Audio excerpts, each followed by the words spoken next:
So, continuing to look at one-liners from the text, the 7-point mind training.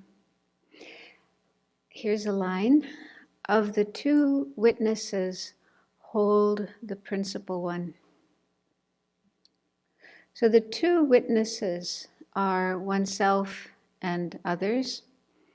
And what they are witnesses of is our behavior. So whether or not our behavior is in line with the thought transformation teachings or the mind training teachings, which are basically about overcoming self-centeredness and other afflictive emotions like anger, attachment, and so forth. But I think this also applies to Buddhist practice in general. So there are two witnesses. Other people can be witness to our behavior, but we are also witnesses. And this line is saying that the main one is oneself, because other people usually cannot see what's going on inside of us. They only see the external, and so they might be fooled. And we have to be honest with ourselves about what's really going on in our mind. So other people do notice how we act and how we speak, how we behave. And they can often pick up if we are angry or selfish, or if we're caught up in attachment or jealousy, if we are being dishonest or behaving ethically or not, and so on. And if this happens, if other people, observe us behaving in such ways, they can become critical or judgmental. They could lose respect for us. And in the case of us who are monastics, who are wearing the robes of Buddhist monks and nuns, it's even possible that a person could lose respect for Buddhism, for the whole Dharma. When I was living in Singapore, a woman that I knew there told me that her husband was once traveling on a train somewhere in Southeast Asia, and he was in a compartment with a monk. I think they were sitting opposite to each other. And the monk had a book held up like this. So he looked like he was reading a book, and it looked like it was a Buddhist book, a book of sutras or whatever. And then the man, when he got to a station, he got up to walk out of the compartment, and he happened to notice, he kind of was able to see over the outside of the book, and he saw the monk had a Playboy magazine inside. And that incident caused him to completely lose all respect for Buddhism, for Buddhist monastics, and he probably, I don't know, my guess is maybe he didn't have very strong faith to begin with, because if someone had really strong faith, then I think they would maintain it through such an instant. But it shows it is possible that somebody could lose complete faith and trust in the Buddha and his teachings and the Sangha just through one incident like that. And then that could be really damaging, because then the person would not be open to learning anything about Buddhism and put such teachings into practice. And so that could be harmful for them in this lifetime and also future lives as well. So that's the reason why many of the vows that we take, monastic vows, are meant to protect lay people from losing faith in the three jewels.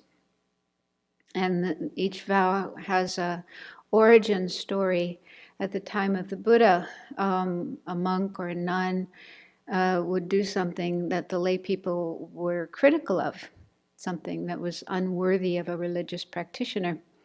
And when the Buddha heard about this, then the Buddha would say, okay, from now on, monastics cannot do that. So that's how our vows came about. And so it is important for us to do the best we can, to behave well.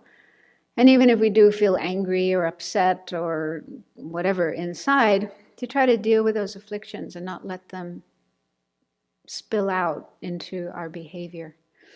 But even if we do behave very nicely on the outside, and people are impressed with us, and they may say things like, oh, you're so kind, you're so unselfish, you're so generous, you're such a good role model, and so on.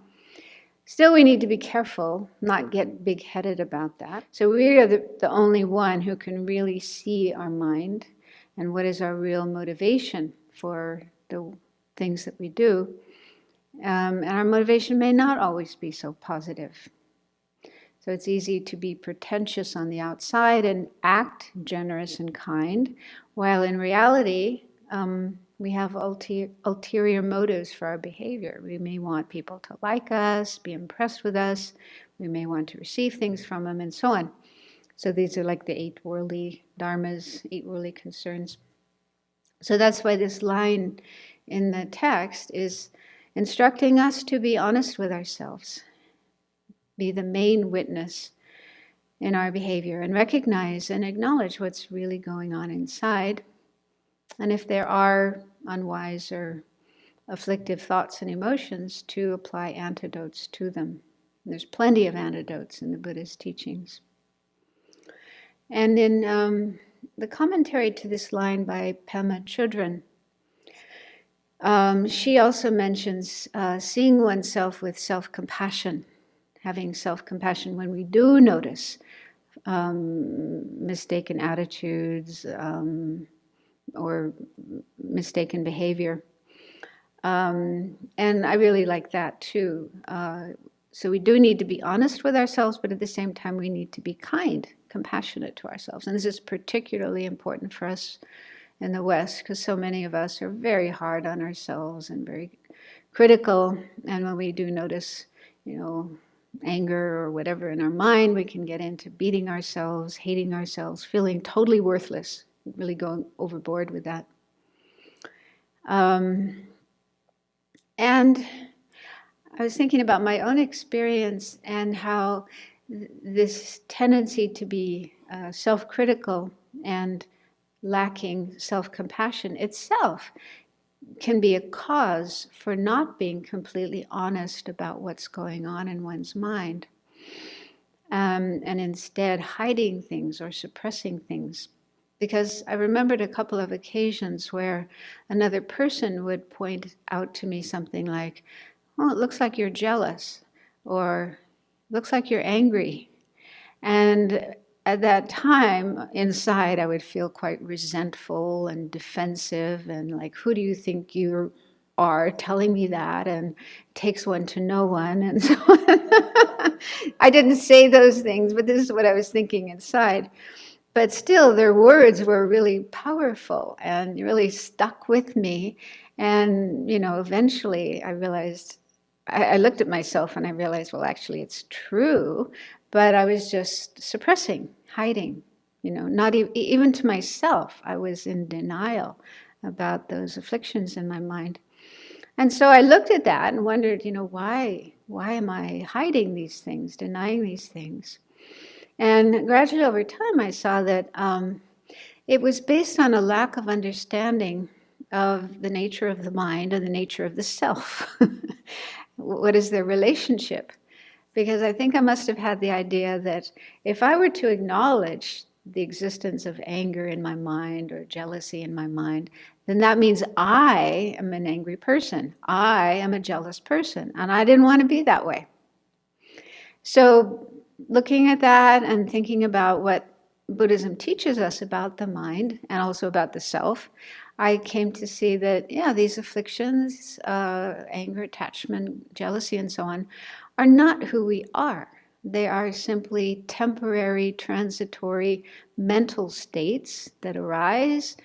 They're there for a while, they pass. They're not permanent. They come and go like clouds in the sky. And also they're not who we are, because Buddhism says it's possible for us to rid our minds of these afflictive emotions. The mind is still there and we are still there, but those afflictive emotions are gone. So contemplating that really helped me to not get so upset about the presence of afflictive emotions in my mind, be more willing to acknowledge their presence and still feel good about myself and not like I'm a total failure. And de-identify. This is often when I'm teaching about working with disturbing emotions, I talk about that. We have to learn to de-identify with our disturbing emotions. They are not who we are. They are just transitory mental events coming and going in our mind. And then we can notice them, observe them, accept them, acknowledge them, and not feel like a total failure, like a totally worthless person, and still feel good about ourselves and have compassion. So I came to think that the key in dealing with these disturbing emotions in the mind is to accept them rather than deny them or suppress them, and to apply antidotes to them. There's again lots and lots of these in the Buddhist teachings, rather than acting them out. So that's what I call the middle way of working with disturbing emotions, avoiding those two extremes of suppressing and denying them on one hand and acting them out on the other hand. So anyway, in some cases, other people can be a more reliable witness than oneself. They might notice things about ourselves that we're unable to notice or unwilling to acknowledge. So it's good to have both witnesses, others and oneself. And then also, I wanted to share something I heard once from a teaching by a Geshe Doga, who's been the resident teacher at Tar Institute in Melbourne, Australia for decades. And I've had a few teachings from him. It's very nice. And so in one teaching, he said, there's never any reason for us to be upset if somebody criticizes us or points out some fault in us. That's our natural reaction, is getting upset. And we don't want to hear that. So he said, instead of getting upset, look at what they're saying and ask yourself if it's true or not. And in some cases it is. Like in those cases I mentioned, the person was right. They were seeing in me jealousy and anger that were really there.